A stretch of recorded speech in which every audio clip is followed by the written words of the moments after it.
NCERT की 8वीं जमात की नई समाजी उलूम की दरसी किताब में भारतीय अदालती निज़ाम में बदउनवानी या करप्शन के साथ साथ मुकदमात का बड़ा बैकलॉग और जजेस की कमी जैसे टॉपिक्स शामिल हैं। हमारे माशरे में अदलिया का किरदार में अदालतों के ढांचे और इख्तियारात के साथ साथ निज़ाम इंसाफ को दरपेश चैलेंजेस पर भी गुफ्तगू की गई है। किताब के मुताबिक सुप्रीम कोर्ट में तकरीबन 81,000, हाई कोर्ट्स में 62 लाख और ज़िला व मातहत अदालतों में तकरीबन 4 करोड़ मुकदमात ज़ेर इल्तवा हैं। अदलिया में बदउनवानी के उन्वान से शामिल हिस्से में बताया गया है कि जज साहिबान एक ज़ाबिता अखलाक के पाबंद होते हैं जो अदालत के अंदर और बाहर उनके तर्ज अमल को मुनज़्ज़म करता है। किताब में एहतसाब के अंदरूनी निज़ाम का भी जिक्र है जिसके तहत शिकायत CPGRA-MS यानी centralised public grievance redress and monitoring system के ज़रिए दर्ज की जा सकती हैं। इस निज़ाम के तहत 2017 से 2021 के दरमियान तकरीबन 1600 शिकायत मौसूल हुई हैं। किताब में साबिक़ chief justice of India BR Gavai का हवाला भी दिया गया है जिन्होंने 2015 में कहा था कि अदलिया में बदउनवानी और बदइंतज़ामी अवामी एतमाद को मुतासर करती हैं, लेकिन एतमाद की बहाली के लिए फौरी और फैसला कुन इक़दाम ज़रूरी हैं। इसी सिलसिले में हमने एजुकेशनिस्ट और AICC सेक्रेटरी मंसूर अली ख़ान से बात की। मैं पूछना चाह रही थी सर कि NCERT ने जो है एक ऐसे वक्त में corruption in the judiciary class 8 के स्टूडेंट्स के लिए इंट्रोड्यूस किया है, हाँ, तो इस पर आप क्या कहना चाहेंगे? देखिए NCERT जो क्लास 8 के टेक्स्ट बुक्स में जो ये करप्शन ऑन जुडिशरी करके इंट्रोड्यूस किए वो एक अच्छे टेस्ट और अच्छे माहौल के लिए नहीं है। ये क्या हो गया है, NCERT is no more independent. Okay, ये एक गवर्नमेंट सेंट्रल गवर्नमेंट की पपेट की तरह है। ये हिस्ट्री चेंज करते हैं, फैक्ट्स चेंज करते हैं। ये सिर्फ जुडिशरी तक नहीं है, जो इतिहास है वो बदल के जो उन्हें कन्वीनियंट है। फॉर यस, बहुत सारे केसेस कोर्ट्स में डिले हैं, सुप्रीम कोर्ट, हाई कोर्ट, मगर ये नहीं है कि आप सबको, इनफैक्ट करप्शन के बारे में बात करें तो मोस्ट करप्ट है हमारे सेंट्रल गवर्नमेंट। अच्छा, और जुडिशियल रिफॉर्म्स अब इंडिया में और भारत में पावर कौन एंजॉय कर रहे हैं लास्ट 12 साल से? पिछले 12 साल से यही पावर एंजॉय कर रहे हैं। ये क्या जुडिशियल रिफॉर्म्स लेके आए हैं, ये क्या बात किए हैं? इनका सिर्फ मकसद ये है कि हर कॉन्स्टिट्यूशनल इंस्टीट्यूशन को डिमोरलाइज करें और अंडरमाइन करें। ये पहले इलेक्शन कमीशन के साथ हुआ है, अब जुडिशरी के साथ कर रहे हैं, और मीडिया तो पूरा कैप्चर हो चुका है, मेन स्ट्रीम मीडिया। ये बहुत बहुत ही अंडर द बेल्ट करके बोलते हैं, वैसा ब्लो है जुडिशरी को।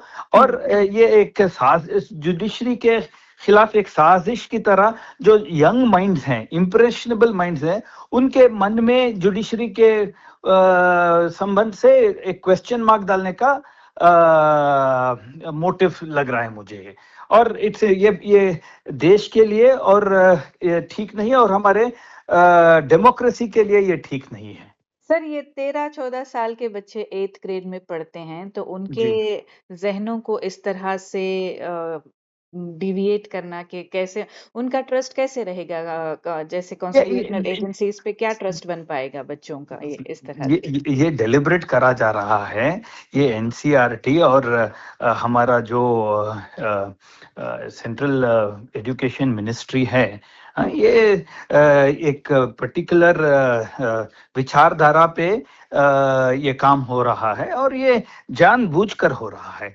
यस, अग्रीड, बहुत सारे केसेस पेंडिंग हैं, मगर करप्शन की वजह से नहीं है। और ये सब डिले सिस्टमिक डिलेस हैं, और सेंट्रल गवर्नमेंट के ऊपर भी अब बोलते हैं प्रीवियस गवर्नमेंट करके 12 साल से यही अधिकार में है ना, ये क्या किए हैं जुडिशियल रिफॉर्म्स के लिए?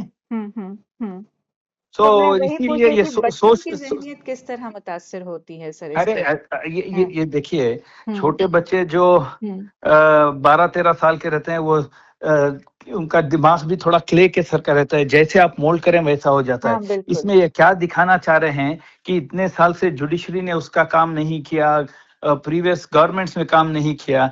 ये अब बिकॉज इंडिया में क्या था कि लेजिस्लेटिव, एग्जीक्यूटिव और मीडिया पर भरोसा नहीं रहा, तो भी जुडिशरी पे हमेशा भरोसा रहा लोगों को। और सब बोलते थे आखिरी उम्मीद जुडिशरी से। अब ये डेलिबरेटली जुडिशरी को भी अंडरमाइन करना चाहता है, जुडिशरी की ताकत को अंडरमाइन करना चाहते हैं ये सेंट्रल गवर्नमेंट। सो ये सोची समझी चाल ये है और साजिश है ये। सर, पिछले दिनों हमने देखा कि सुप्रीम कोर्ट की तरफ से 2-4 फैसले ऐसे थे जो हुकूमत के फेवर में नहीं थे। तो क्या ये वजह हो सकती है कि इसको अभी अंडरमाइन किया जा रहा है इसको इस तरह से? देखिए, पहले के जो सरकारें थे जुडिशरी पे प्रेशर नहीं डालती थी। अब की जो सरकार है 12 साल से जुडिशरी पे कांस्टेंट प्रेशराइज करने की कोशिश कर रही है। और मैं समझना चाहता हूँ, समझता भी हूँ कि इंडियन जुडिशरी अभी भी सरकारों से इंडिपेंडेंट है और लोगों के हक में फैसला करेगी। और ये जो प्रेजेंट सेंट्रल गवर्नमेंट है उन्हें पसंद नहीं है। वो चाहते हैं कि जो उनकी सोच हो वही जुडिशरी की भी सोच हो। सो ये एक बहुत ही डेंजरस ट्रेंड है और एक साजिश की तरह मैं मानता हूँ।